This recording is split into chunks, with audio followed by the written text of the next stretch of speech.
is to be quiet at that time. اس وقت آپ صبر کر لیں, خاموش ہو جائیں. اور خاموش ہم یہ سمجھتے ہیں کہ اس موقع پہ ہم خاموش ہو کے پھر پیچھے چغلیاں کر رہے ہیں, پیچھے ہم ٹانگیں کھینچ رہے ہیں اور پیچھے جو ہے وہ 10 لوگوں کو جا کر برائیاں کر رہے ہیں. یہ صبر نہیں ہے. صبر حقیقتاً یہ ہے کہ آپ نے اس واقعے کو ابزارو کر لیا. لوگ یقیناً دیکھتے ہیں, لوگ جانتے ہیں, دنیا دیکھتی ہے, دنیا ظالم کو بھی بہت اچھے سے جانتی ہے اور مظلوم کو بھی بہت اچھے سے جانتی ہے. سو کوشش یہ ہونی چاہیے کہ انسان خود بدلہ لینے کی آگ میں خود ظالم نہ بن جائے. اسلام آپ کو اس چیز کی اجازت نہیں دیتا. اور جب آپ خود ظالم نہیں بنتے ہو, اب آپ صبر کر لیتے ہیں تو اور اللہ کے شکر آپ اس واقعے کو چھوڑ دیتے ہیں تو اللہ تعالیٰ اس کا بہتر بدلہ آپ کو دیتا ہے. اور موسٹ انسٹنسز میں آپ کو آپ کے اس مقام سے, اس عہدے سے آپ کو اوپر کر دے گا اور آپ کو اس کا ایک بہتر بدلہ مل جائے گا دنیا کے اندر. اور اگر دنیا میں نہیں تو یقیناً دنیا کے بعد آپ کو اس کا بدلہ ضرور ملے گا. اللہ تعالیٰ کے انصاف پہ یقین انسان کو ہونا چاہیے. اچھا, ایک اور چیز جو بہت امپورٹنٹ ہے کہ بہت سارے لوگوں کو لگتا ہے کہ ہم بدلہ نہیں لیتے, ہم اللہ کے سپرد کرتے ہیں, لیکن پھر بھی ظلم کی انتہا ہے. اور اب یہ ظلم جو ہے وہ مختلف نوعیت کا ظلم ہو سکتا ہے.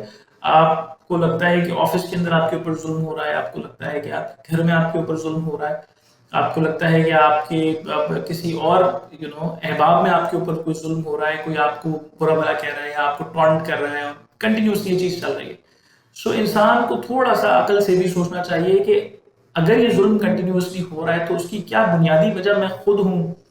ایک تو یہ کہ ٹھیک ہے اللہ کے سپرد آپ ضرور چھوڑیں, اور اللہ تعالیٰ انسان کو اس کا اجر, جب تک آپ خاموش رہیں گے, جب تک اللہ تعالیٰ کا قانون کام کرتا رہے گا, اور آپ کو اس ظلم کے بدلے میں آپ کو اجر بھی ملے گا اور سامنے والے کو اس کا بدلہ بھی آپ کا مل رہا ہوگا. لیکن اگر آپ کو لگتا ہے کہ آپ کو کنٹینیوسلی کسی ایک چیز کے اوپر آپ کو سننے کو مل رہا ہے اور آپ کے اوپر ایک لیٹ سے وربل قسم کا ابیوز چل رہا ہے یا ظلم کسی بات سے ہو رہا ہے, تو آپ اپنا بھی تھوڑا سا موازنہ کریں کہ کیا غلطی میری ہے, کیا میں صرف اور صرف دعا کر کے میں چھوڑ دیتا ہوں, کیا میں اپنا محاسبہ کرتا ہوں, کیا میں اس چیز کو جو ہے وہ شعوری طور پہ میں سوچتا ہوں کہ اگر یہ چیز میرے ساتھ ہو رہی ہے تو کیا میں اس کا مستحق ہوں, کیا واقعی میرے اندر کوئی اس طرح کی خامی ہے جس کی وجہ سے مجھ پر اس طرح کے الزامات یا اس طرح کی باتیں میرے ساتھ منسلک کی گئی. تو آپ پھر اپنے آپ کو ڈیولپ کرنے کی کوشش کریں اور اللہ تعالیٰ سے ساتھ ساتھ دعا بھی مانگتے رہیں کہ اللہ تعالیٰ مجھے, کیونکہ سکسیس جو ہے وہ بیسٹ ریونج ہے. Success is a best revenge. آپ خاموش ہو جائیں گے, آپ سب کچھ کر لیں گے, لیکن ساتھ ساتھ اپنے آپ کو گرو کرتے جائیں, اپنے آپ کو ڈیولپ کرتے جائیں.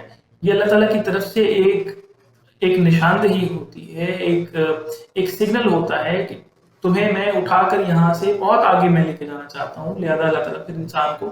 اور اب آخری بات یہ کہ جب آپ دعا کرتے ہیں اللہ تعالیٰ سے, اپنے بدلے کے لیے دعا کرتے ہیں, صبر کر لیتے ہیں, تو ساتھ ساتھ اپنا تعلق اللہ تعالیٰ کے ساتھ اس کا بھی احتساب کرتے رہیں, اس کو بھی اکاؤنٹ فور کرتے رہیں کہ کیا میرا تعلق اللہ تعالیٰ سے اتنا مضبوط ہے کہ جب میں دعا مانگوں گا یا جب میں, اور کیا میرا یقین اتنا مضبوط ہے کہ جب میں یقین کے ساتھ کوئی تقاضا کرتا ہوں اللہ تعالیٰ سے, کوئی دعا مانگتا ہوں اور کوئی میری خواہش ہے, تو کیا میرا تعلق اللہ تعالیٰ سے اتنا مضبوط ہے. کیونکہ ہر چیز ریلیشن شپ کے بیسس پہ ہے نا. ذرا سوچیں تو اگر آپ کا ریلیشن شپ کسی کے ساتھ اچھا نہیں ہے اور آپ جا کر اس کو جو ہے وہ یہ تقاضا کریں کہ تم ذرا میری اس کام میں میری مدد کر دو, تو کیا آپ کو اب توقع ہے. تو اللہ تعالیٰ یقیناً آپ کا سازگار ہے, آپ کا مددگار ہے, ہر موقع پہ آپ کو ہیلپ کرتا ہے, لیکن اپنے تعلق کو بھی اللہ تعالیٰ سے بہتر بناتے رہیں. جس کے لیے آپ دعا کر رہے ہیں, جس ظلم کے خلاف آپ دعا کر رہے ہیں, اس شخص کا بھی تعلق آپ دیکھیں کہ اس کا اللہ تعالیٰ سے کیا. تو دیکھیں انسان غلطیاں کر دیتا ہے, لیکن غلطی کا بدلہ یا غلطی کا آپ کو جو کمپنسیشن ہے یہ آپ کو اس وقت ملتا ہے کہ جب آپ یقینی طور پہ آپ کا relation ship with Allah is strong اور آپ کا عقیدہ اسٹرانگ ہے, آپ کا جو صبر ہے وہ حقیقی طور پہ صبر ہے. اور اگر آپ بدلہ لینا چاہتے ہیں تو وہ بدلہ اسلامی شریعت کے اصولوں کے اعتبار سے ہے, اس کے خلاف نہ ہو, آپ خود ظالم نہ بن جائیں. انسان اللہ تعالیٰ کو اللہ تعالیٰ سے بہت ساری چیزیں مانگتا ہے, لیکن ملتا دراصل اس کو وہی ہے جو دراصل اللہ تعالیٰ چاہتا ہے کہ اس کے حق میں بہتر ہو. جہاں اللہ تعالیٰ اس کو لے کے جانا چاہتا ہے وہی چیز اس کو ملتی ہے. سو امید کرتا ہوں آپ کو آج کی ویڈیو پسند آئی ہوگی. اگر پسند آئی ہے تو ضرور اس کو لائک کریں اور اس کو شیئر کریں، اور میرے لیے دعا کیجیے گا. انشاءاللہ پھر ملاقات ہوگی ایک اور ویڈیو میں. اجازت دیجیے. السلام علیکم.